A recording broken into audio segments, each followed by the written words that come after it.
Hallelujah hallelujah. खुदा यीशु मसीह के खूबसूरत नाम में आप सबों की सलामती हो, सबकी सलामती हो जी। उम्मीद करते हैं कि आप बिल्कुल खैरियत से होंगे और बाहिफाजत यहाँ पर आए हैं। इस बात के लिए खुदा की शुक्रगुजारी करते हैं। पिछले हवाला जात के लिए कितने लोगों ने पढ़े हैं जी? Very good. क्या पढ़ा है? कुछ सीखा है? कुछ आपको अलग से समझ आया या बाइबल स्टडी में जो सिखाया गया वही समझ में आया है? जल्दी से, टाइम नहीं है, जल्दी बताइए। कुछ नया आपको मिला है? पढ़कर कुछ नया मिला है जी? नहीं मिला है? कुछ भी नया नहीं मिला है, पुराना ही है। पुराना क्या था? पुराना बताइए जी। उसने भेजा। टॉपिक क्या था जी? फिरौन ने जाने दिया या फिरौन ने जाने की इजाजत दी? क्या टॉपिक है? हमें जाने की दी है या नहीं? हमें उसने जाने दिया या नहीं? छूट चुके हैं? उसने जाने दिया। खिदमत तो बाकी भी सारे कर रहे थे, लेकिन वो पीछा कर लेता है। पीछा करता है फिर समंदर में। अच्छा, ये सारे का सारा नहीं होता है। गर्क हुआ सारे का सारा? ऐसा हुआ या नहीं? मतलब एक दफा तो हमें नजर आया कि वो गर्क हो गया।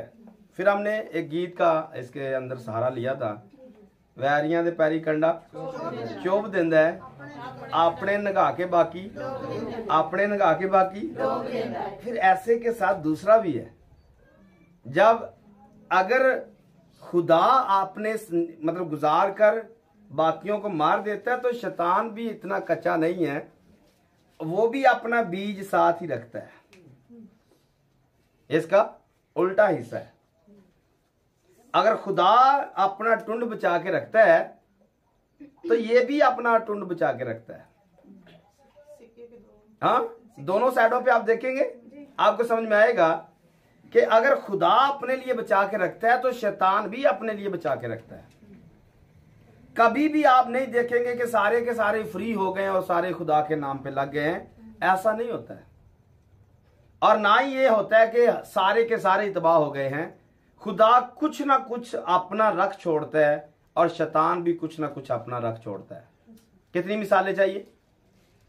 सदूम और मूरा में से खुदा ने अपने लिए निकाले, बाकी सारे नूह के दौर में सारे मार दिए खुदा ने अपने। अच्छा, जो अपने थे वो कितने थे जो निकले थे? नूह के दौर में कितने लोग थे? 6 8 कंफर्म 8। अगर मैं कहूं एक बंदा था, हाँ एक बंदा था, उसको देखे पीछे लिखा है नूह उसकी नजर में, नूह या उसकी बीवी एक अकेला रास्तबाज था।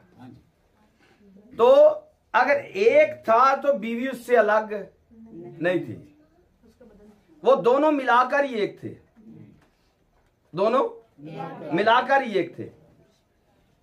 तो नूह को बचाया गया और फिर उसके साथ उसकी फैमिली को बचाया गया।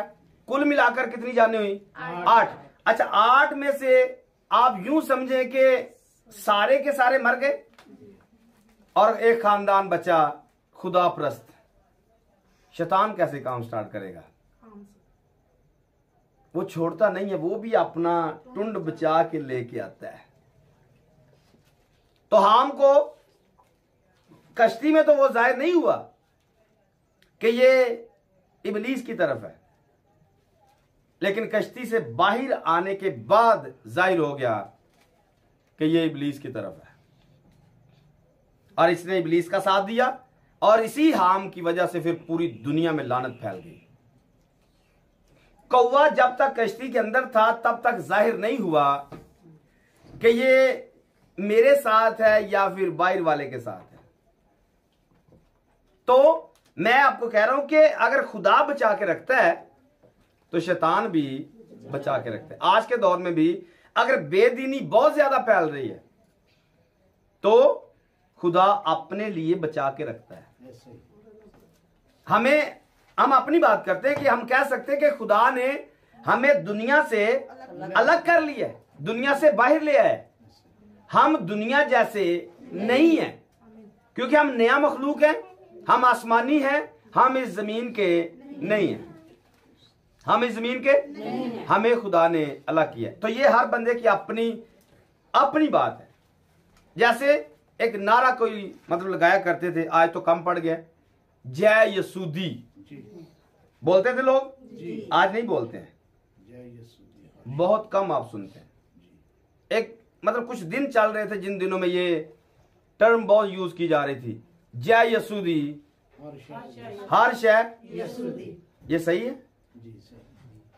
हर शय यसूदी है? हाँ, सब चीजें यीशु की हैं। क्यों बहरबीना? हर शय यसूदी नहीं, कुछ इब्लीस के भी है। तो ये बात कहना दुरुस्त था? या यसूदी हर शय ये सही था या नहीं?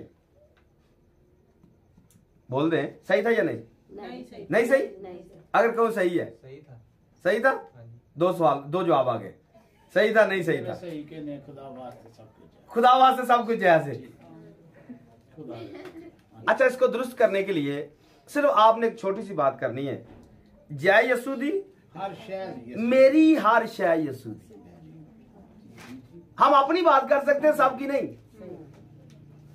अगर आप यस्सु के हैं, लिखा है सारी दुनिया शरीर के कंट्रोल में है, ऐसा लिखा है। लेकिन हम जानते हैं, जो ये जानता है कि मैं खुदा से हूं, तो वो तो कह सकता है कि मेरी हर शय यसूदी, क्योंकि अगर उसने दी है तो ही बात बनेगी, अगर नहीं दी है तो फिर ऐसा कहना शायद झूठ ही होगा।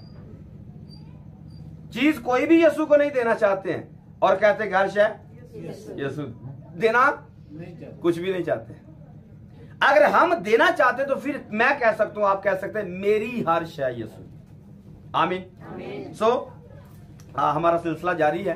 पैदाइश की किताब को हमने कवर कर लिया हुआ है, खरूज की किताब से हम आगे बढ़ते जा रहे हैं और तकरीबन 24 पे काम हो चुके हैं जी। 24 23 या 24? फिर चेक करें जल्दी से, 23 या 24? अच्छा, सही है, मेरे पास भी 23 ही है। आज 24वां पैगाम है खरूज की किताब से। पीछे अभी तक कहां तक हम पहुंचे? हवाला जात किसी को याद है? पीछे वाले कहां तक है खरूज की किताब से? 16 बाब, 17 बाब की 16 है। 17 बाब की 16 आज तक हमने इसको कवर किया है। आइए आज ऐसे आगे बढ़ते हैं।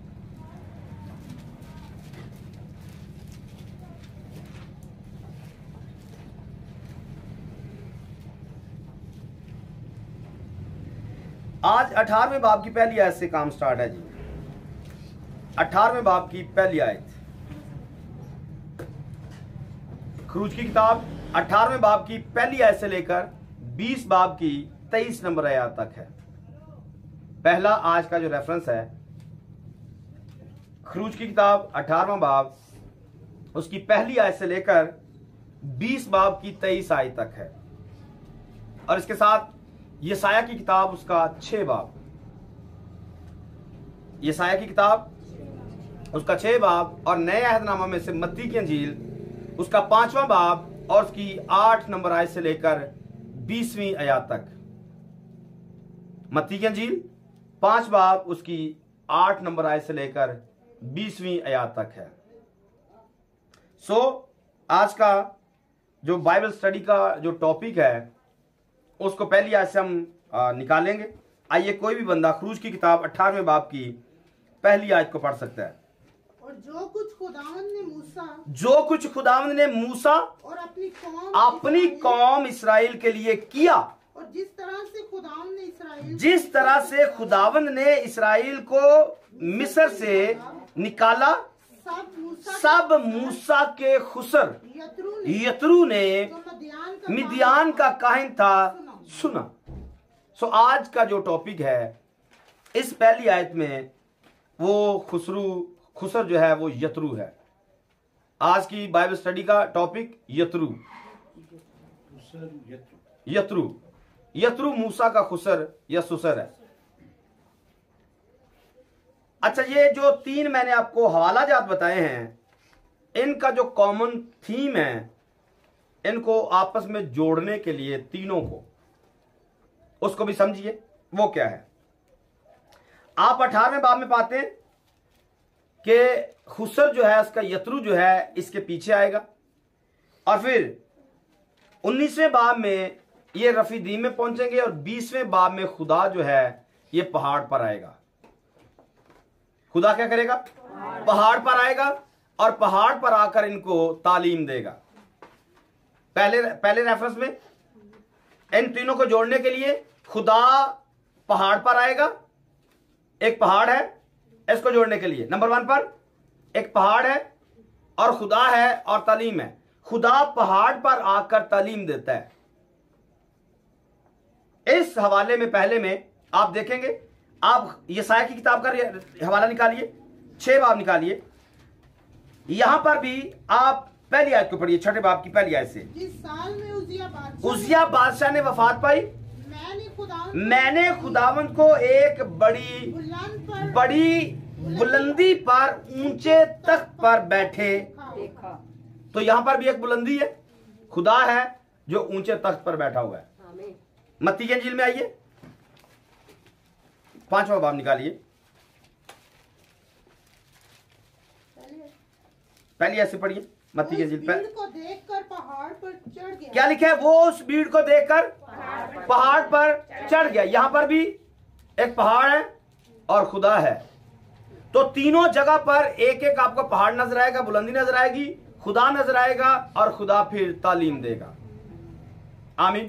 तो ये कॉमन थीम है तीनों जगहों को जोड़ने का, कि खुदा है जो बुलंदी पर आकर तालीम दे रहा है। आमीन। सो थोड़ी सी बातें पीछे वाली बाइबल स्टडी के लिए भी करेंगे ताकि बात को हम आगे बढ़ा सकें। जो पीछे वाली बाइबल स्टडी के अंदर हमने सीखा, याद है किसी को? टॉपिक क्या था? शुक्र है, याद है। फिरौन जाने की, उसके पीछे हमने क्या सीखा? कंट्रोल खुदा के हाथ में, या कंट्रोल खुदा के पास। हमने इस बात को देखा पिछले वाले पैगाम में, जब हमने ये सीखा कि कंट्रोल खुदा के हाथ में है, तो तब हमने इस चीज को मतलब निकाला, ऑब्जर्व किया कि कहां कहां पर खुदा का कंट्रोल है। खुदा फिरौन पर कंट्रोल रखता है, खुदा मूसा पर कंट्रोल रखता है, खुदा मिस्र पर कंट्रोल रखता है, खुदा पानी पर कंट्रोल रखता है, खुदा मुर्दों को जिंदा करने पर कंट्रोल रखता है, खुदा पानियों पर चल सकता है, उस पर कंट्रोल रखता है, खुदा पानियों को 2 टुकड़े कर देता है, खुदा कंट्रोल रखता है, खुदा भूखों को रोटी खिलाता है, ये कंट्रोल रखता है।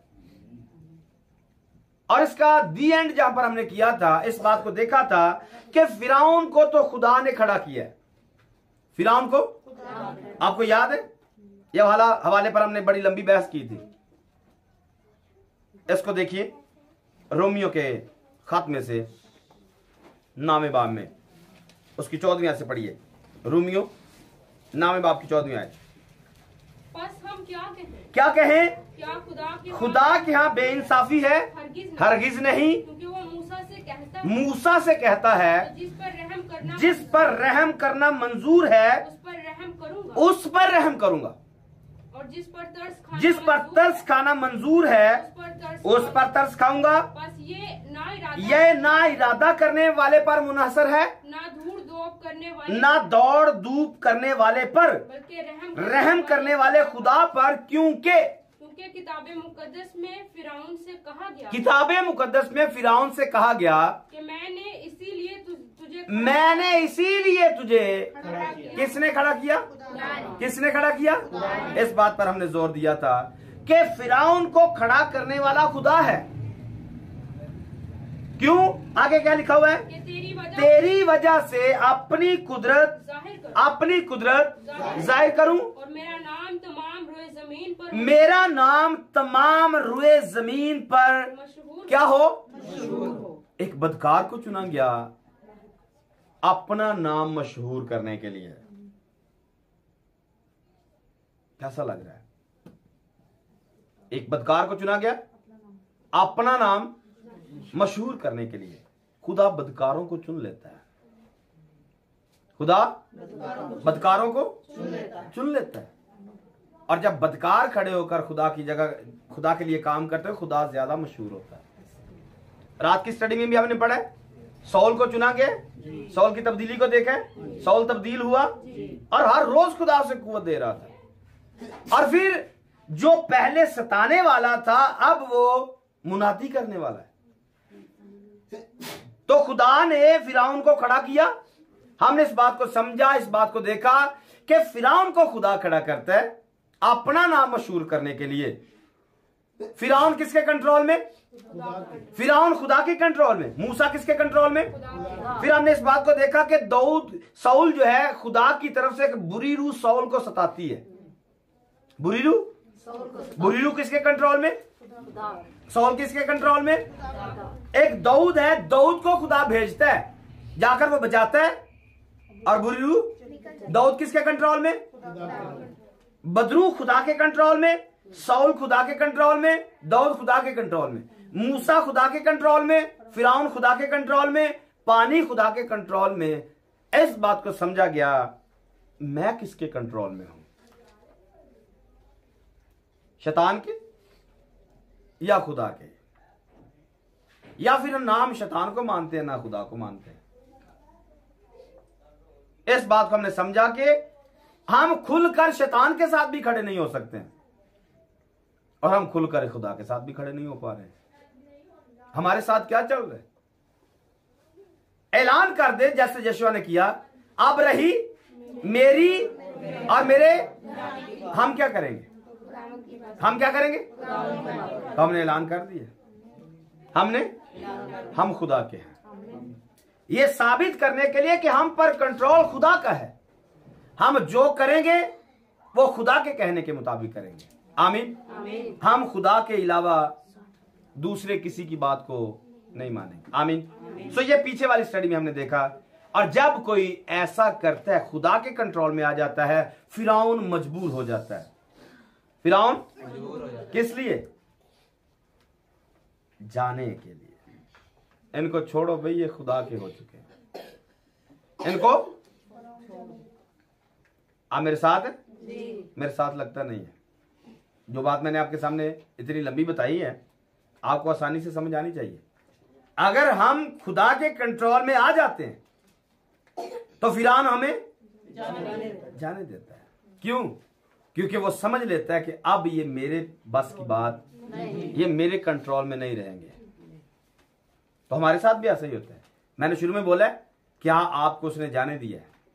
अगर जाने दिया तो उसके पीछे हमने अपने ऊपर कंट्रोल खुदा का माना है तो ही वो जाने देगा। तो भी फिर भी वो एक दफा कोशिश करता है पीछे आने के लिए, लेकिन अब की बार जब वो कोशिश करेगा तो अब ये गर्क होगा। अब ये कुछ भी नहीं कर सकेगा। और फिर एक आगे मूसा आएगा जो लीड करेगा। जब आपको निकाल लिया गया है, फिरौन ने जाने दिया है, और जब जाने दिया है तो आगे मंजिल तक पहुंचने के लिए आपको मूसा की रहनुमाई में ही चलना पड़ेगा। आमीन बोल सकते हैं? बात आपको समझ में आई है या नहीं? मैंने क्या बोल दिया? खुदा का कंट्रोल आपने माना, फिरौन ने आपको जाने दिया, ये वापिस आता है पीछे। यीशु ने बोला है, एक बदरू जब निकलती है, एक बदरू और मतलब चली जाती है, और जाने के बाद जब वापस कभी चक्कर लगाती है तो अगर खाली मकान मिले तो और बंदे का हाल पहले से ज्यादा बुरा हो जाता है, क्योंकि पहले तो एक थी अब 7 है। तो 7 बदरुएं क्या करेंगी? एक ही जीना हराम करती है, एक ही जीना हराम कर देती है। और अगर 7 हो जाए तो वो पंतरोड़ छोड़ेंगी। मतलब मिसाल, बदरुएं क्या है? ढीठपन बदरू है, बंदा ढीठ होए, ये एक ही काफी है। ये किसी की बात मानने वाला एक बदरू ही काफी है। लेकिन इसके साथ साथ बंदा घुमंडी भी हो, मगरूर भी हो, माँ बाप का नाफरमान भी हो, पैसे से प्यार करने वाला और खुद गर्ज हो, क्या बनेगा? हाँ, ढीठ दे है ही ऐसी, वो तो 6-7 और आ गई हैं। तो जरा चेक करें अपने आप को, कोई इनमें से हमारे अंदर तो काम नहीं करती है। अगर कर रही है तो समझे कि फिरौन ने तो जाने दिया था, अब वो वापिस आया है, अब वो वापिस आ रहा है। कैसे बच पाएंगे, कैसे उस किनार में पहुंच सकेंगे? अगर वो मतलब पीछे आ जाए तो हम तो उसके साथ चले जाएंगे।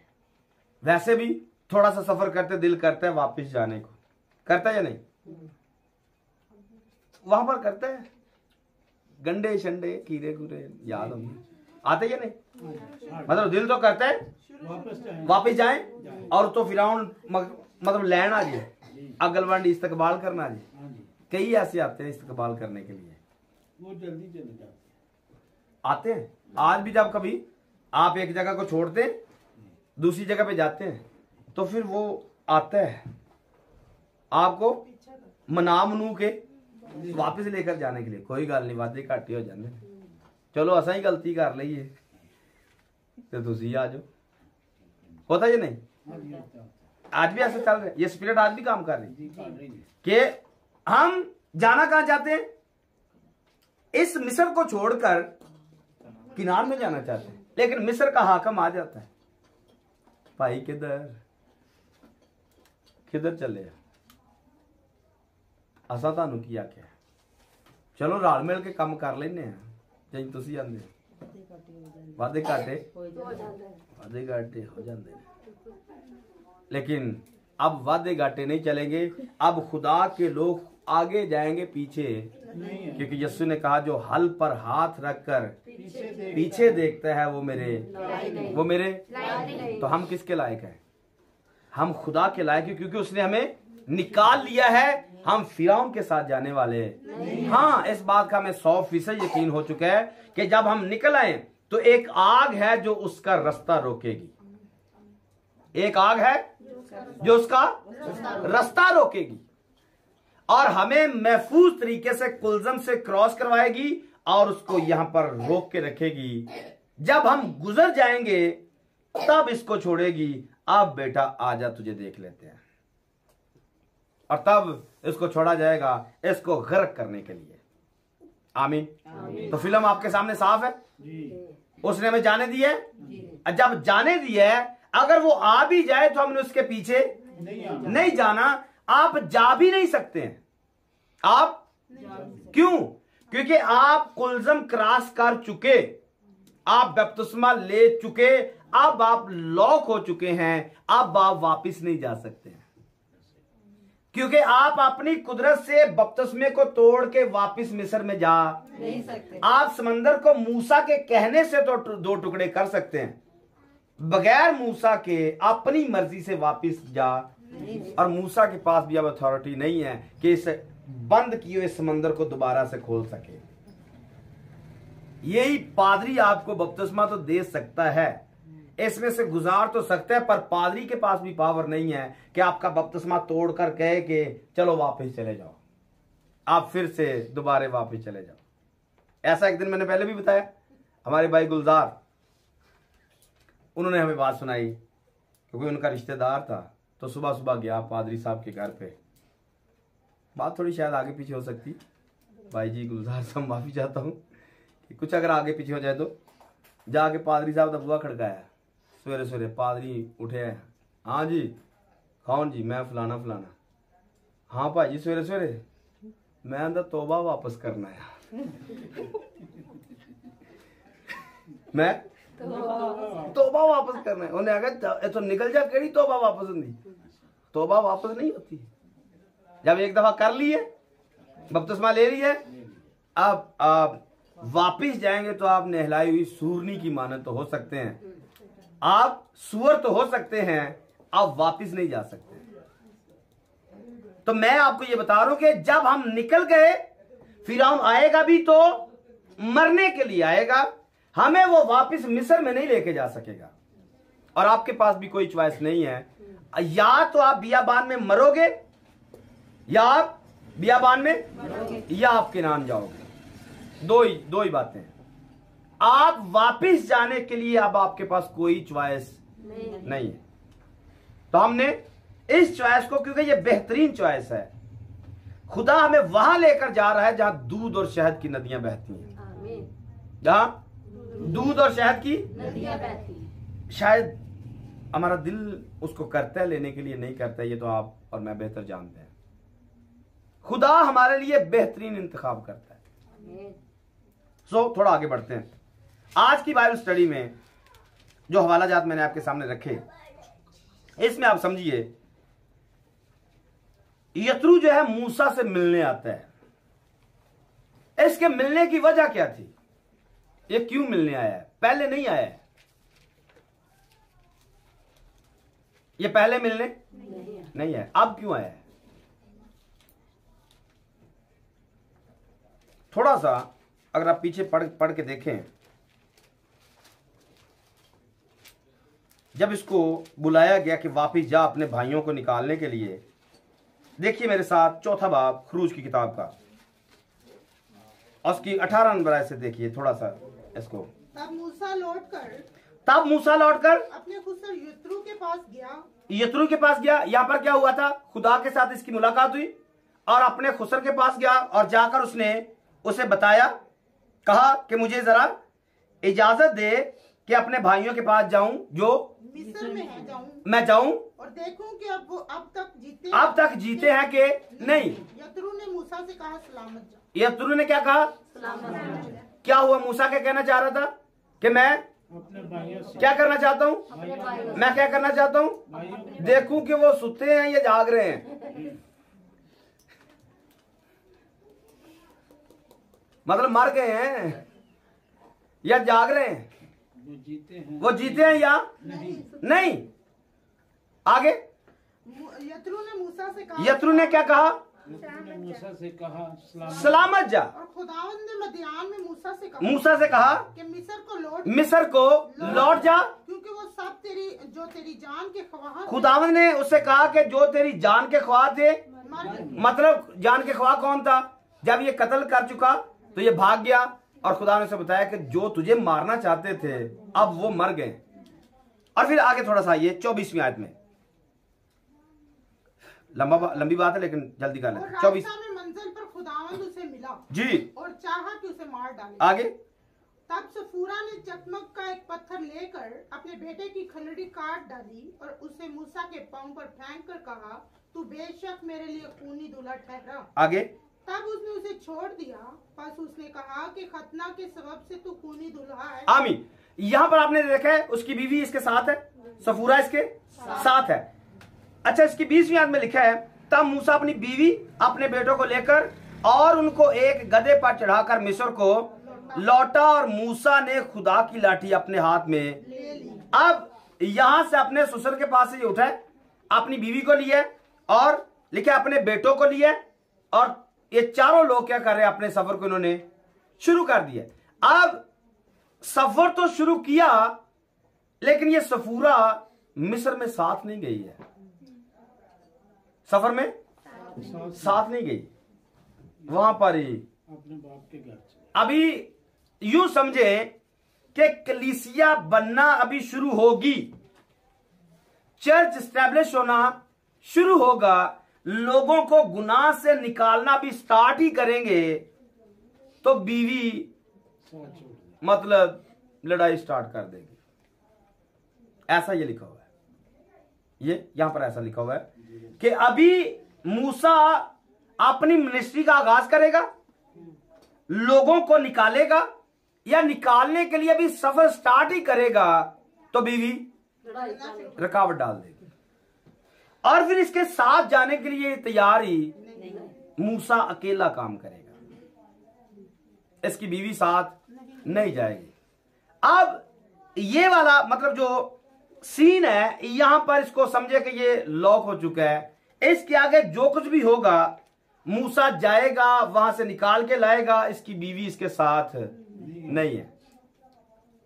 लेकिन यहां पर जो आज हम पढ़ रहे हैं इसमें हम पढ़ते हैं दूसरी आयत में लिखा है मूसा के खुसर यत्रू ने मूसा की बीवी सफूरा को जो मेके भेज दी गई थी।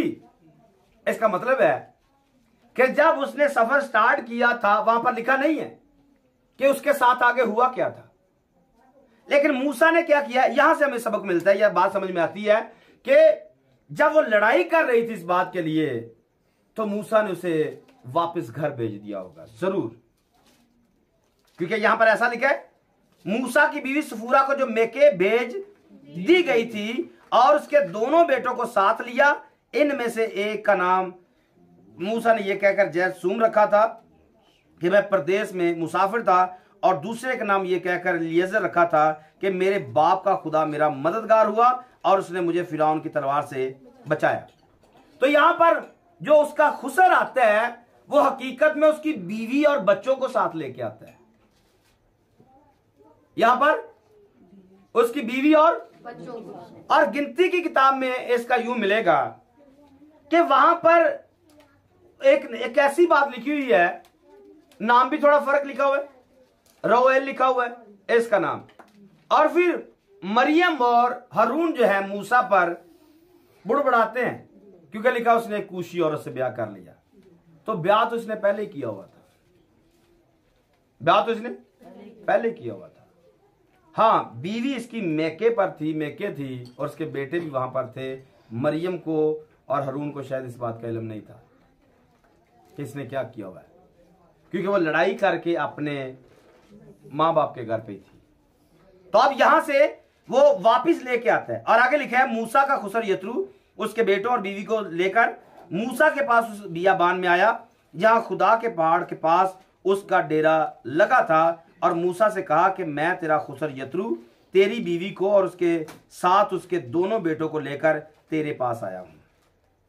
तो ये कहां पर पहुंचा है, मूसा कहां पर पहुंचा जी? वापस कोई बंदा पढ़े, शायद आपको बात की समझ ही नहीं आई।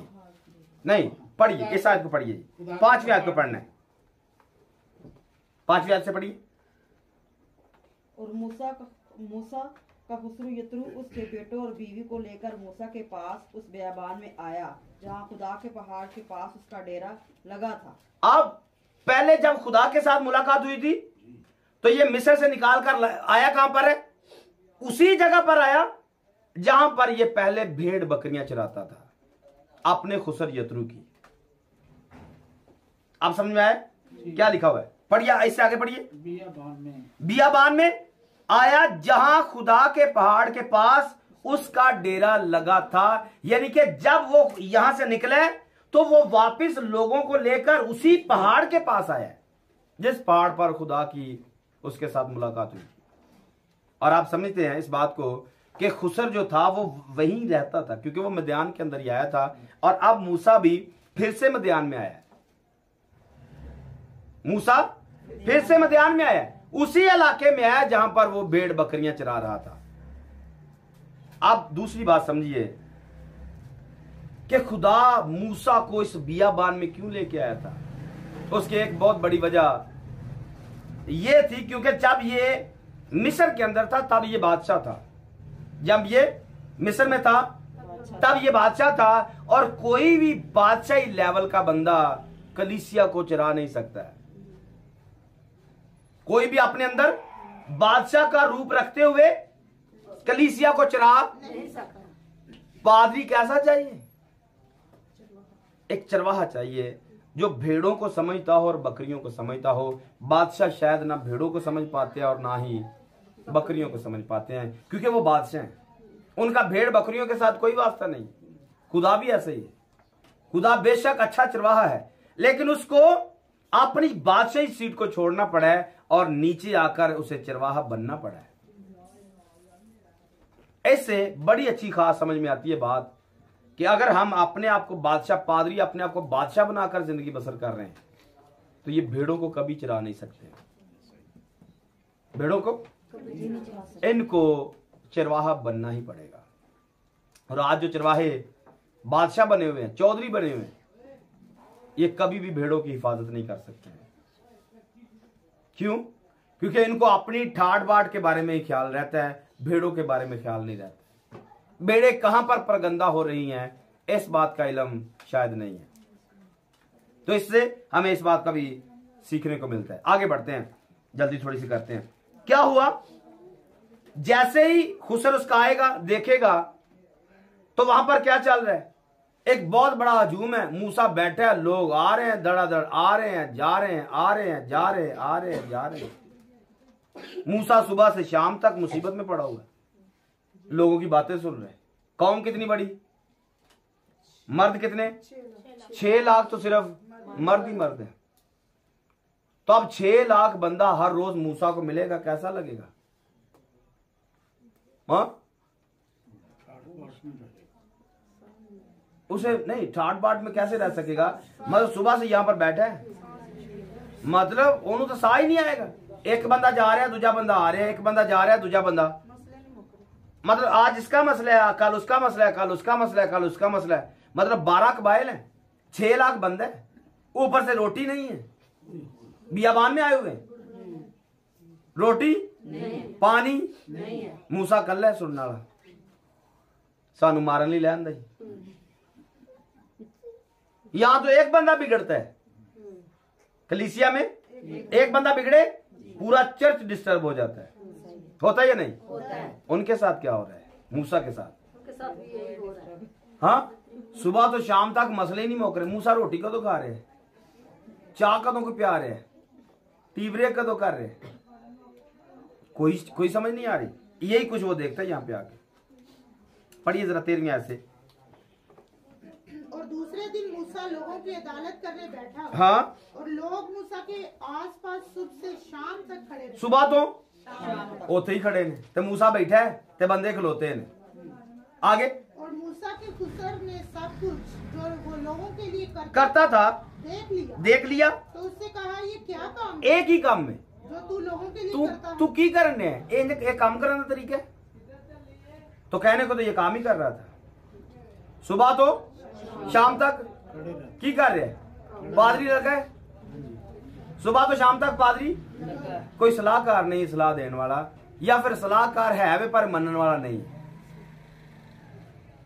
इस बात से सारे मामले से आप पढ़ेंगे समझेंगे, एक अच्छा सलाहकार आया है इसको सलाह देने के लिए। भाई तू केड़े कमे लगे, ज्यों दिन चढ़ दिया शामा तीकर तू काम ही करता रहना, कला तू कर सकने सारे का काम। और भाई अपने टीम खड़ी कर, बंदे खड़े कर, जेड़ा तेरे नाल काम करन। ये यहां पर लिखा हुआ है, एक टीम वर्क है जो यहां पर लिखा हुआ है। और मूसा अपने खुसर की बात मानेगा। मूसा अपने खुसर की बात मानेगा। आज का पादरी माने या ना माने किसी की, लेकिन ये मानता है। शायद आज किसी को खतरा पड़ जाता है, अगर कोई मेरी जगह पे चंगा काम करने लग पिया, मेरी तो वैल्यू डाउन हो जाएगी। मेरी कहना चाहता हूं कि जो बंदा खुदा खड़ा करता है जिस खादम को, उसकी वैल्यू कभी डाउन नहीं हो सकती। उसकी वैल्यू कभी डाउन नहीं होगी। अगर कोई टीम में अच्छा काम करेगा तो यही माना जाएगा ये पादरी फलाने के साथ काम करता है, ये उसका साथी है, उसका डीकन है, उसका एल्डर, उसका मुबशर, उसका पादरी है, उसके साथ काम करता है। उसको लोग पहले नंबर पर ही रखेंगे, उसकी वैल्यू कभी भी डाउन नहीं। हाँ, इज्जत बढ़ेगी कि इस बंदे के पास इतने अच्छे अच्छे काबिल स्टूडेंट हैं, काबिल शागिर्द हैं। तो इस पूरे बाब में से एक छोटी सी चीज मैंने आपके सामने निकाल के रखी है कि खुसर आता है, एक सलाह देता है और मूसा उस सलाह को मानता है। 19वें बाब में आइए। 19वें बाब में क्या है? बनी इस्राएल को जिस दिन मुल्के मिस्र से निकले 3 महीने हुए, उसी दिन वो सीना के बियाबान में आए। ईद फसा के मौका पर मैंने ये हवाला दिया था, याद है किसी को? क्या क्या बताया गया था? तर्जमे में प्रॉब्लम है, और दुरुस्त तर्जमा क्या है? वो कैथोलिक तर्जमे में लिखा हुआ है। तीसरे महीने की पहली तारीख को वो बियाबान के रफीदीन में आते हैं, रफीदीन के बियाबान में यहां पर आते हैं। इसकी वजह क्या है? इसकी वजह मैंने बताई थी, अगर आप 3 महीने काउंट कर लेंगे तो ये तो 90 दिन बन जाएंगे। ये तो खुदा 50वें दिन कैसे आएगा? वो तो सारी नबूवत खराब हो जाएगी, क्योंकि नए अहदनामा में जाकर 50वें दिन ईद पेंतीकोस्त पर रूहुल कुद्दस नाज़िल होता है। और ये 19वां बाब जो है ये पुराने अहदनामे का ईद पेंतीकोस्त है। 19वां बाब पुराने अहदनामे का, यूं कह के पहला जो ईद पेंतीकोस्त है यहां पर लिखा हुआ है। और इसमें आप पाएंगे नहायत ही अच्छा ये बाब है, सीखने वाला, एक ताबेदारी का, खुदा की फर्माबरदारी का ये बाब है। अगर आप इसको पढ़ेंगे, इतना तो शायद हमारे पास वक्त नहीं कि इसको पूरा पढ़ ले, लेकिन आप इसको पढ़िएगा जरूर। इस बात को टाइटल लिख करके मूसा पहाड़ पर कितनी दफा जाता है, पहाड़ पर आप पढ़िए, थोड़ा सा पढ़ लेते हैं। दूसरी ऐसे पढ़िए जी। और जब वो रफादीम से रवाना होकर सीना के बियाबान में आए तो बियाबान ही में डेरे लगा लिए। आगे सो वहीं पहाड़ के सामने इसराइलियों के डेरे लगे जी। और मूसा इस पर चढ़कर खुदा के पास गया। मूसा उस पर चढ़कर खुदा के पास गया। अभी डेरे लगे और मूसा पहाड़ के ऊपर। आगे पढ़िए। और खुदावन ने उसे पहाड़ से पुकार कर कहा हाँ कि तू याकूब के खानदान से यूं कह कि बनी इसराइल को ये सुना दे आगे। कि तुमने देखा कि मैंने मिस्रियों से क्या किया। तुम देखे क्या क्या किया जी? आपने देखा है? नहीं देखे? हाँ, आप नहीं देखेंगे जी। और तुमको गोया औकाब के परों पर बिठाकर औकाब के परों पर बिठाकर अपने पास ले आया। तो अब अगर तू मेरी बात माने, अब अगर तुम मेरी बात मानो और मेरे अहद पर चलो, तो सब कौमों में से जी तुम ही मेरी खास मलकियत ठहरोगे। आगे। क्योंकि सारी जमीन मेरी है। सारी जमीन मेरी है। अच्छा, मैंने इस पर पहले भी बताया हुआ है। बनी इसराइल की सबसे बड़ी गलती क्या थी?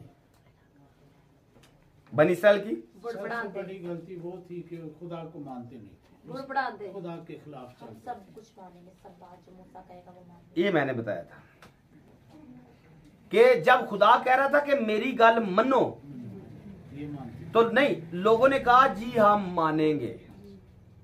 ये गलती थी, इनकी गलती ये थी कि इन्होंने कह दिया कि ऐसी खुदा दी गल फिर मन्नी कोई ना, इकरार कर लिया। इनका इकरार इनको फंसा के रख देता है। और जब हम तौबा कर लेते हैं तो ये सबसे बड़ी गलती हमारी होती है। सबसे बड़ी गलती तब होती है हमसे जब हम तौबा कर लेते हैं, क्योंकि इसके बाद आप फ्री नहीं रह सकते हैं। हाँ, जब तक आप इकरार नहीं करेंगे भाई असी नहीं तौबा कर दे। आप कितने लोगों को देखते हैं भाई गुनाह हो जाते हैं, ये हो जाता है, वो हो जाता है, तो वो क्या करते हैं? तौबा नहीं करते। वो इस अहद में बंधते ही नहीं है। लेकिन ये बात फर्क है कि उनका आगे हिस्सा उसा भी कोई नहीं, लेकिन ये अपने आप को अहद में बांधते नहीं है। हम अहद में बंध कर अपने आप को फंसा लेते हैं। बनी इसराइल ने अपने आप को अहद में बांध कर फंसा लिया। जब उन्होंने कहा जी हम मानेंगे, पढ़िए जरा आगे थोड़ा सा। इन्हीं बातों को तो बनी इसराइल को सुना देना। आगे। तब मूसा ने आकर उन लोगों को के बुजुर्गों को बुलाकर उनके रूबरू वो सब बातें जो खुदावन ने उसे फरमाई थी बयान की। आगे। और सब लोगों ने मिलकर जवाब दिया कि जो कुछ खुदावन ने फरमाया है, जो कुछ खुदावन ने फरमाया है वो सब हम करेंगे। क्या करेंगे? सब करेंगे। अगर कहेंगे कि भाई जिन्नी को मन्नी गई मनांगे जी। ते ना मन्नी गई तो साडा कोई जुमा नहीं। मतलब जब उन्होंने कहा कि जो कुछ खुदावन ने, जो बातें खुदावन ने फरमाई हैं वो क्या करेंगे? जो कुछ फरमाया वो सब हम करेंगे।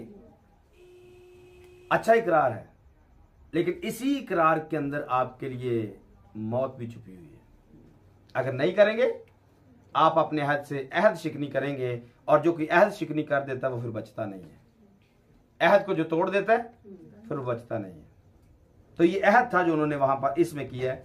और इसी के अंदर एक नबूवत और भी पाई जाती है कि जब वो कह रहा था, खुदा कह रहा था कि मैं तीसरे दिन पहाड़ पर आऊंगा।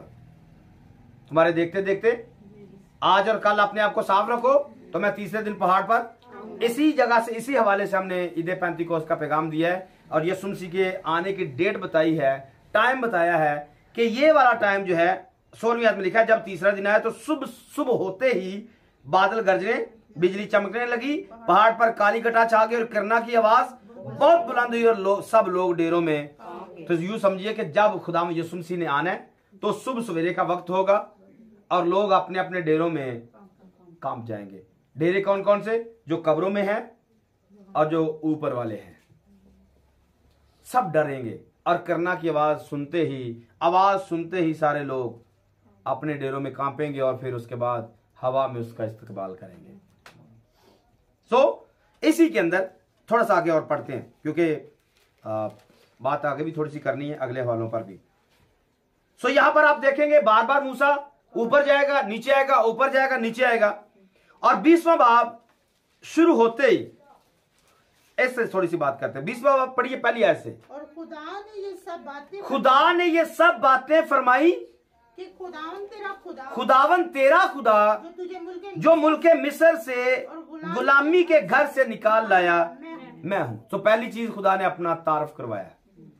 मैं पहले भी कई दफा बता चुका हूं, ये जो 20वां बाब है ये बनी इसराइल का और खुदा का निकाह है, या दूसरे लफ्जों में ये खुदा की और उसकी बीवी की पहली मुलाकात है, या यूं भी कह सकते हैं कि खुदा की और उसकी बीवी की मुंह दिखाई की रस्म है। खुदा के लोग खुदा को यहां पर पहाड़ पर रूबरू देखते हैं, उसकी कुदरत को यहां पर रूबरू देखते हैं और खुदा अपने लोगों से रूबरू बात करता है। मैं खुदावन तेरा खुदा जो तुझे मुल्के मिस्र से और गुलामी के घर से निकाल लाया मैं हूं। और दूसरी बात कहता है मेरे हुजूर तू गैर माबूदों को ना मानना। तो ये एक अच्छी बीवी की निशानी होती है, या उसके फर्मा बरदारी का हिस्सा होता है कि वो अपने शोहर की बात को, मुंह से निकली हुई बात को हुक्म मानती है। फर्माबरदार बीवी अपने शोहर के मुंह से निकली हुई बात को हुक्म का दर्जा देती है, लेकिन इन्होंने ऐसा किया नहीं है। जो खुदा कह रहा था ये उसके ऑपोजिट कर रहे थे, और आज की कलीसियां भी शायद ऐसा ही कर रही, जो काम खुदा कहता है करने के लिए उसके बिल्कुल ऑपोजिट करते हैं। और जो खुदा के कलाम के ऑपोजिट चलता है सजा पाता है, वो मौत का हकदार है, वो मौत को हासिल करता है। आगे पढ़िए थोड़ा सा। तू अपने लिए कोई तराशी हुई मूरत ना बनाना जी, ना किसी चीज की सूरत बनाना जो ऊपर आसमान में या नीचे जमीन पर या जमीन के नीचे पानी में है। आगे तू उनके आगे सिजदा ना करना, ना उनकी इबादत करना, क्योंकि मैं खुदावन तेरा खुदा गयूर खुदा हूँ, और जो मुझसे अदावत रखते हैं उनकी औलाद को तीसरी और चौथी पुश्त तक बाप दादा की बदकारी की सजा देता हूँ, और हजारों पर जो मुझसे मोहब्बत रखते और मेरे हुक्मों को मानते हैं रहम करता। आमीन। जो मुझसे डरते हैं उन पर क्या करता हूँ? रहम करता हूँ, और जो हुक्मों को तोड़ते हैं उनकी तीसरी और चौथी पुश्त तक बाप दादा की बदकारी की सजा देता हूं। और ये तब भी था, आज भी ऐसे ही है। लेकिन हिजकिय्याह की किताब में लिखा हुआ है कि अगर बेटा अपने बाप के गुनाहों को छोड़ देता है, मतलब बाप जैसे काम नहीं करता है, तो फिर बाप दादा की सजा उसे नहीं मिलेगी। लेकिन अगर वही काम करता है जो बाप दादा कर रहे थे, तो फिर बाप दादा के गुनाहों की सजा भी बच्चों को मिलेगी। अगर बच्चे तब्दील हो जाते हैं, बच्चे खुदा की राह पर आ जाते हैं, फिर बाप दादा के गुनाहों की सजा बच्चों पर नहीं आएगी, क्योंकि जो सब जाने खुदा कहता है मेरी है, जो जान गुनाह करेगी वो ही मरेगी, उसके इव्ज में दूसरी नहीं मरेगी। तो हम खुश नसीब इन मायनों में भी हैं, अगर हम खुदा के हुक्मों को मान ले, खुदा की बात को मान ले, तो खुदा की बात को मानने से हमारे बाप दादा के जो गुनाह है वो हम पर नहीं आएंगे। हम इस बात से बच जाएंगे कि उनके गुनाहों में हम शरीक नहीं होंगे, खुदा हम पर रहम करेगा। इसको, इन सारे हुक्मों को एक होमवर्क के तौर पर आपने देखना है। ये 10 अहकाम है, ये टोटल 10 अहकाम है या 10 बातें हैं। एक आयत का लिंक बना करके खुदा ने हर चीज को जोड़ा जोड़ा बनाया है, हर चीज का। इन हुक्मों को भी आप समझ सकते हैं। खुदा ने जब ये अहकाम दिए थे तो तब खुदा ने इनको 2 पत्थर के लोहों पर दिए थे। खुदा ने 2 पत्थर के लोहों पर इनको लिखा। पहली जो तख्ती है उसके ऊपर 4 अहकाम लिखे हुए थे और जो दूसरी तख्ती है उसके ऊपर 6 लिखे हुए थे। आप दोनों को इकट्ठा करेंगे तो आपको समझ में आएगा कि दोनों हुक्मों का भी आपस में जोड़ा है, दोनों हुक्मों का भी आपस में जोड़ा है। एक तख्ती खुदा के लिए है और दूसरी तख्ती इंसान के लिए है। और यही थ्रू आउट आगे चलेगा कि सबसे बड़ा हुक्म कौन सा? खुदावंद अपने खुदा को एक मानना और उसी की इबादत करना। ये इस्तिस्ना छठे बाब की 4th आयत से आप पढ़ सकते हैं, वहां पर यह लिखा हुआ है अपने खुदा से पूरे दिल ताकत जान से हमने क्या करना है। तो जब खुदा की बात आएगी तो कितने अहकाम आएंगे? 4 आएंगे, क्योंकि हम मतलब एक तख्ती की बात कर रहे हैं। पहली तख्ती की जब बात करेंगे तो उस पर कितने हुक्म? 4 है। और चारों के चारे किसके साथ लिंक करते हैं? खुदा के साथ। जब कहा गया कि खुदा से मोहब्बत करनी है तो मोहब्बत करने का मतलब क्या निकलेगा? इन चारों हुक्मों को मानना है, क्योंकि ये खुदा के साथ जुड़े हुए। पहला हुक्म, मेरे हजूर गैर मबूदों को, फिर कोई तराशी हुई मूरत ना ऊपर आसमान में ना जमीन में या जमीन के नीचे पानियों में उनके आगे सजदा। तो अगर खुदा से मोहब्बत करते हैं तो फिर इस हुक्म को, जो दूसरा हुक्म है, इसको मानना ही पड़ेगा। और तीसरा हुक्म क्या है? तू खुदावंद अपने, 7वीं आयत में लिखा है, तू खुदावंद अपने खुदा का नाम बेफायदा, क्योंकि जो उसका नाम बेफायदा लेता है खुदावंद उसे बेगुना। आप अगर हुक्म पढ़ते हैं तो इसको पूरा पढ़िए ताकि आपको समझ में आए इसमें क्या लिखा हुआ है। 10 हुक्मों में हमने आप इतना सिर्फ पढ़ लिए, और ये भी किसी ने बहुत गलत तरतीब के साथ लिखा हुआ है, कलाम को घटाकर पेश किया हुआ है। ये जो आप तस्वीरों में देखते हैं, तख्तियों के ऊपर लिखा हुआ देखते हैं, ये यूं समझे कि एक तरीके से एक गुनाह किया हुआ है लोगों ने जिसने भी बनाया है, क्योंकि आधे हुक्म लिखे, पूरा हुक्म लिखा ही नहीं है। और लोग आधी बात को ही मानते हैं और आधी बात को उड़ा देते हैं। इसमें लिखा हुआ है खुदावंद अपने खुदा का नाम बेफायदा, बस इतने पढ़ते हैं। 10 हुक्मों में इतने ही पढ़ते हैं, लेकिन अगली बात नहीं पढ़ते हैं। हुक्म पूरा यूं है क्योंकि जो उसका नाम बेफायदा लेता है खुदावंद उसे बेगुना। जब ये बात पीछे वाली पढ़ेंगे, अगली भी पढ़ेंगे, याद रहेगा भाई अगर बेफायदा ले आते तो फिर सजा भी मिलेगी, बेसजा नहीं छुटांगे। तो ये इब्लीस ने बड़ी प्लानिंग के साथ हुक्मों को आधा किया है, आधा काट दिया है। और आज आप जिससे भी पूछे, बच्चों से पूछे, बड़ों से पूछे, 10 हुक्म सुनाओ जी, आपको आधे आधे सुनाएंगे, पूरे नहीं सुनाएंगे, क्योंकि पूरे किसी को आते ही नहीं है और पूरे पढ़ाए नहीं गए, पूरे यहां पर लिखे हुए। तो जब हम बात कर रहे हैं कि खुदा से मोहब्बत करनी है, तो फिर ये तीसरा हुक्म है। और चौथा इसके साथ लिखा हुआ है, याद करके तू,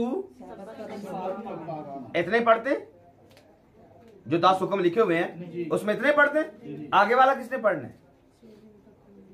आगे लिखा हुआ है 6 दिन तक तू मेहनत करके अपना सारा काम काज करना, लेकिन 7वें दिन खुदावंद तेरे खुदा का सबत है, उसमें ना तू कोई काम करे, ना तेरा बेटा, ना तेरी बेटी, ना तेरा गुलाम, ना तेरी लौंडी, ना तेरा छुपाया, ना कोई मुसाफिर जो तेरे फाटकों के अंदर हो, क्योंकि खुदावंद ने 6 दिन में आसमान और जमीन और समंदर और जो कुछ उनमें है वो सब बनाया, और 7वें दिन इसलिए खुदावंद ने सबत के दिन को बरकत दी और उसे। तो जब हम ये पूरा पढ़ेंगे तो शायद हमारे दिल में खौफ आ ही जाए कि अगर खुदा ने इसको मुकद्दस ठहराया तो हम कौन है इसकी बेहुरमती करने वाले। तो जब कहा गया कि खुदावंद अपने खुदा से मोहब्बत करनी है, तो फिर आपने ये पूरी पट्टी जो यहां पर लिखी हुई सारी की सारी पट्टी पर अमल करना है। फिर आप कहेंगे मैं खुदा से मोहब्बत करता हूं या करती हूं। और दूसरी बात इसके साथ दूसरा हुक्म कौन से? अपने पड़ोसी से। तो पड़ोसी का मतलब खुदा की तख्ती यहां पर, और खुदा का पड़ोसी कौन? दूसरी तख्ती, जो हुक्म इंसान के साथ तल्लक रखते हैं। और इंसान के इस बारे में लिखा है, खून नहीं करना है, ज़िना नहीं करना है, चोरी नहीं करनी है, अपने पड़ोसी के खिलाफ झूठी गवाही ना देना, तू अपने खुद पड़ोसी के घर का लालच ना करना, ना अपने बीवी की पड़ोसी की बीवी का लालच करना, और ना उसके गुलाम और उसकी लौंडी और उसके बैल और उसके गधे का, और ना अपने पड़ोसी की किसी और चीज का लालच करना। तो जब हम ऐसा करेंगे तो हम अपने पड़ोसी से मोहब्बत कर रहे हैं। हाँ सॉरी, हाँ माँ बाप की, सॉरी ये वाला मिस हो गया। तो अपने माँ और बाप की इज्जत करना, ताकि तेरी उम्र उस मुल्क में जो खुदावन तेरा खुदा है तुझे देता है दराज हो। तो ये हुक्म है जो पड़ोसी हैं। जब पड़ोसी की बात करेंगे तो आपको माँ बाप की इज्जत करना पड़ेगी। पड़ोसी की बात करेंगे खून नहीं करना है, पड़ोसी की बात करेंगे जिना नहीं करना है, पड़ोसी की बात करेंगे चोरी नहीं करनी है, पड़ोसी की बात करेंगे उसके खिलाफ झूठी गवाही और उसकी किसी चीज का लालच। तो ये दो हुक्म है, दोनों को मानना है। तो दोनों का क्या हुआ, जोड़ा बना, दो तख्तियों का जोड़ा है। ये बात एक हो चुकी है। अब 10 हुक्मों को पकड़िए और पहले हुक्म को छठे के साथ मिलाइए। पहले हुक्म को छठे के साथ मिलाइए। ये आपका होमवर्क है, आपने इसको सीखना है, देखना है कि क्या क्या बातें कर। एक ही बात करते हैं, बाकी आपने खुद जोड़नी है। पहला हुक्म पढ़िए, 2 बंदे पढ़ेंगे जी। एक बंदा पहला हुक्म पढ़ेगा और एक बंदा छठा हुक्म पढ़ेगा। मेरे हुजूर तू गैर मबूदों को ना मान। मेरे हुजूर तू गैर मबूदों को छठा हुक्म कौन सा है? तू अपने बाप और ये छठा है? माँ की। ये 5वां है। छठा कौन सा है? तू खून ना करना। छठा हुक्म किसे कहते हैं? याद रख के तो सबत का दिल पाक मानना। तू खून ना करना। तू खून ना करना। तू खून ना करना। आपको समझ में नहीं आ रहा है? पहला हुक्म कौन सा है? मेरे हुजूर तू गैर मेरे हुजूर तू गैर मबूदों को। 5वां छठा हुक्म कौन सा है? तू खून। जब कोई गैर मबूद को मानता है वो क्या करता है? वो खुदा का कत्ल करता है। वो जोड़िए, जोड़ सकते हैं आप जी। मतलब खुदा क्या कह रहा है? मेरे हुजूर तू गैर मबूदों को। जब कोई गैर मबूद को मानता है तो वो क्या कर रहा है? किसका? वो खुदा का खून करता है। ये जोड़ा है। तो बाकी बातें आपने जोड़नी है। एक और अगली बात कर लेते हैं। जब कोई तराशी हुई मूरत को सजदा करता है तो 7वां हुक्म क्या है? जब कोई किसी मूरत को सजदा करता है वो रूहानी ज़िनाकारी करता है। तो अगली बात मैं नहीं करूंगा, आपने खुद से पकड़नी है।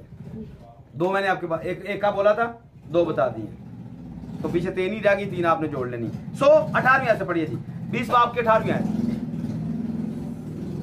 और सब लोगों ने बादल गरजते और बिजली चमकते और करना की आवाज होते और पहाड़ से धुआं उठते देखा। और जब लोगों ने ये देखा जी तो कांप उठे और दूर खड़े हो गए और मूसा से कहने लगे तू ही हमसे बातें किया कर।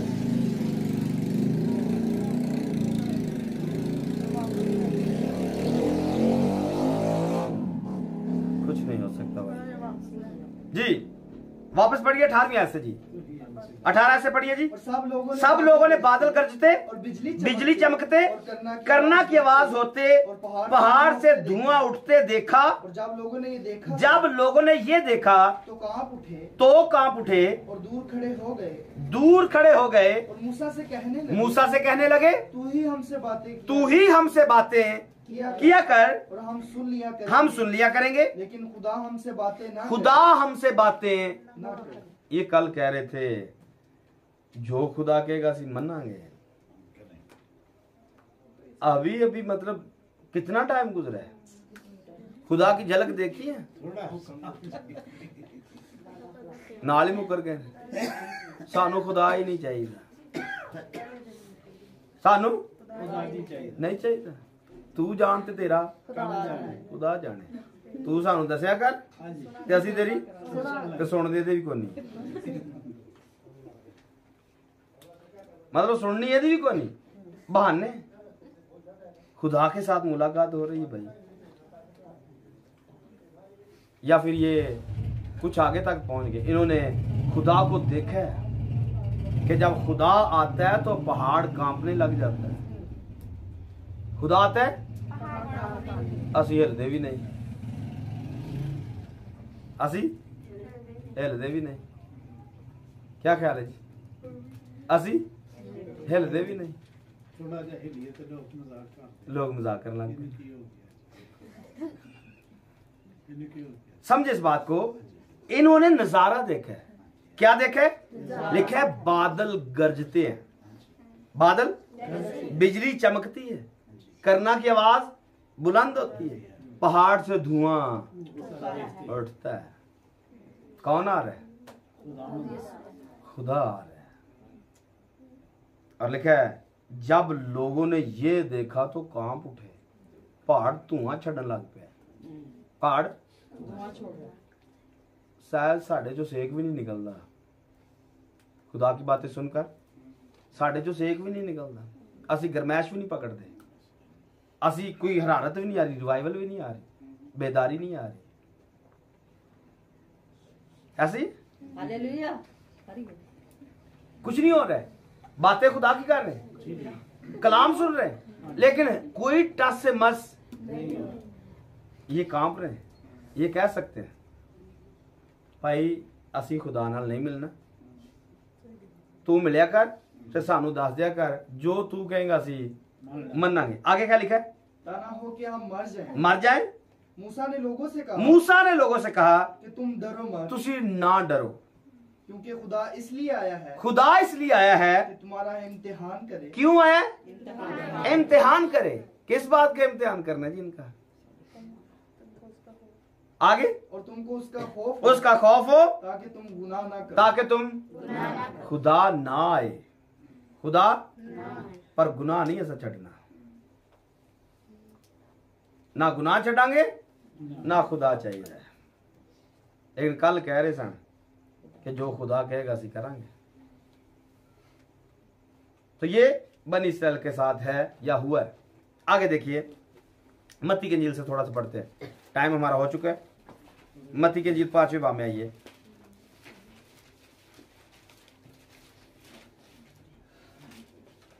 आठवीं से पढ़िए जी। ये हमने शुरू में पढ़ लिया कि यीशु मसीह पहाड़ पर बैठे हुए और तालीम दे रहे हैं। पढ़िए 8वीं से। मुबारक है वो जो पाक दिल, मुबारक है वो जो, मुबारक है वो जो, आगे क्योंकि वो खुदा को देखे। ये निकल तो आए मिस्र से पर दिल पाक नहीं। दिल पाक इस वास्ते ने सानू खुदा सी नहीं देखना। ऐसा ही सही बात कर रहा हूं गलत कर रहा हूं? मतलब जब ये कह रहे कैसा खुदा नू नहीं देखना, तू ही गल्ला करया कर। तो ये क्या लिखा है? मुबारक है वो जो पाक दिल है, क्योंकि वो खुदा को देखेंगे। जब दिल पाक होगा फिर खुदा को देखा जाता है। और जब दिल में बदी है, गुनाह है, कमजोरी है, मिसर है, दुनियादारी की चीजें हैं, फिर बंदा खुदा का भी इनकार कर देता है। फिर बंदा खुदा का भी इनकार करता है। आगे पढ़िए। मुबारक है वो जो सुलह कराते हैं, क्योंकि वो खुदा के बेटे कहलाएंगे। मुबारक है वो जो राष्ट्रबाजी के सबब से सताए गए, क्योंकि आसमान की बादशाही उन्हीं की है। जब मेरे सबब से लोग तुमको लान तान करेंगे और सताएंगे, हर तरह की बुरी बातें तुम्हारी निस्बत नाहक कहेंगे, तो तुम मुबारक होगे। खुशी करना, नहाय शादमान होना, क्योंकि आसमान पर तुम्हारा अजर बड़ा है। इसलिए लोगों ने उन नबियों को भी तुमसे पहले थे, जब मूसा की बात नहीं मान रहे थे, ये मूसा को सता रहे थे। खुदा के साथ मुलाकात करवाई जा रही है, मूसा खुदा के साथ इनको जोड़ रहा है। और जब मतलब खादम है, पास्टर है, एफर्ट कर रहे हैं आपको खुदा के साथ जोड़ने की, और आगे से आप पादरी को जवाब देते हैं ऐसा नहीं है काम करना, क्या गुजरेगी उसके दिल पर? इतनी एफर्ट करके आपको खुदा तक लाया गया है, आपके लिए मिस्र के साथ एक फड्डा लिया है, मिस्र के बादशाह के साथ एक फाइट की है, लड़ाई की है, और अजीबोगरीब काम करके आपको इस बियाबान में पहुंचाया गया है। खुदा को आसमान से नीचे उतारा गया, और आप कह रहे हो ऐसा एनु मिलना ही नहीं। क्या गुजरेगी खुदा के ऊपर और मूसा पर? असा खुदा नू नहीं मिलना। ये डर है असा खुदा नू, ये डर है या ये डर है कि हम उसके हुक्मों पर अमल करेंगे? यही डर है। ये डर है। जब कोई डरता है तो वो खुदा के हुक्मों पर, और जब कोई खुदा के हुक्मों पर अमल करता है वो खुदा से मिलना भी चाहता है। हकीकत में ये कह रहे थे कि असा ओदी कोई गल नहीं मननी, तू मिल लिया कर, जो कहेंगे मान लांगे, तेरी मनांगे, पर ओदी यर्मिया से भी ऐसे कहते हैं, जो खुदावंद का नाम लेके तूने बात की है हम हरगिज वो नहीं मानेंगे। आज भी लोग ऐसे कहते हैं, खुदावंद का नाम लेके गल्लां सुना रहे हैं, ऐसा नहीं मननी, जो साडा प्यो दादा कहंदा आ रहे हैं असा वो मननी है। तो शायद वही स्पिरिट आज भी हमारे अंदर काम कर रही है। वैसे ही और मत्ती के इंजील में ही इसकी जो आगे वाली आयतें हैं, इसमें दो बड़े पॉइंट हैं। नमक के बारे में हमने पैगाम दिया हुआ है, नूर के बारे में पैगाम दिया हुआ है, इस पर हमारी डिटेल के साथ बात हो चुकी है। लेकिन फिर भी इसकी 16वीं आयत को पढ़ लीजिए। इसी तरह तुम्हारी रोशनी आदमियों के सामने चमके ताकि वो तुम्हारे नेक कामों को देखकर तुम्हारे बाप की जो आसमान पर है तमजीद करें। पढ़े पढ़े। ये ना समझो कि मैं तौरात या नबियों की किताबों को मनसूख करने आया हूं, नहीं, बल्कि तो मूसा क्या कह रहा था, मेरे हजूर गैर मबूदों को, तो क्या यीशुआ के छूट दे देगा? नहीं छूट देगा। खुदा के अलावा आप किसी दूसरे को नहीं मान सकते। आप कोई भी बुरा काम करने के लिए आजाद नहीं है, आप कोई भी खुदा का हुक्म तोड़ने के लिए आजाद नहीं है। यीशु ने ऐसा बोल दिया है, ये ना समझो कि मैं तौरात या नबियों की किताबों को मनसूख करने आया हूं, मनसूख करने नहीं बल्कि पूरा करने आया, क्योंकि मैं तुमसे कहता हूं कि जब तक आसमान और जमीन टल ना जाए, एक नुक्ता एक शोशा तौरात से हरगिज ना टलेगा जब तक सब कुछ पूरा ना हो जाए। बस जो कोई इन छोटे से छोटे हुक्मों में से भी किसी को तोड़ेगा और आदमी को यही सिखाएगा, वो आसमान की भाषा में सबसे छोटा कहलाएगा, लेकिन जो उन पर अमल करेगा और उनकी तालीम देगा वो आसमान की भाषा में बड़ा कहलाएगा। क्योंकि मैं तुमसे कहता हूं कि अगर तुम्हारी रास्तबाजी फकीरों और फरीसियों की रास्तबाजी से ज्यादा ना होगी तो तुम आसमान की बादशाही में, तो अगर हम बादशाही में जाना चाहते हैं, आसमान की बादशाही में जाना चाहते हैं, तो हमारी रास्तबाजी फकीरों और फरीसियों से ज्यादा होनी चाहिए। शरीयत का कोई भी हुक्म हम तोड़ने के लिए आजाद नहीं है। हमें छोटे से छोटे हुक्म पर भी अमल करना है, क्योंकि ये बातें खुदा के मुंह से निकली हैं और खुदा ने खुद आसमान से उतरकर अपने लोगों से की हैं। और इस मत्ती इंजील में भी खुदा मुजस्सम होकर बदन में आया है और उस पहाड़ पर बैठकर उसने बताया आपकी रास्तबाजी फकीर फरीसियों से ज्यादा होनी चाहिए अगर आसमान की बादशाही में जाना है। हाँ, अगर खुदा को देखना है तो फिर दिल पाक करने पड़ेंगे। मुबारक है वो जो ये कलाम दिया ही इसलिए गया है ताकि हम अपने दिलों को पाक कर सकें, अपने हाथों को साफ कर सकें और खुदा के पहाड़ पर जा सकें। आमीन। सो आज के इस कलाम के वसीला से मुझे और आपको खुदा बरकत बख्शे। God bless you all.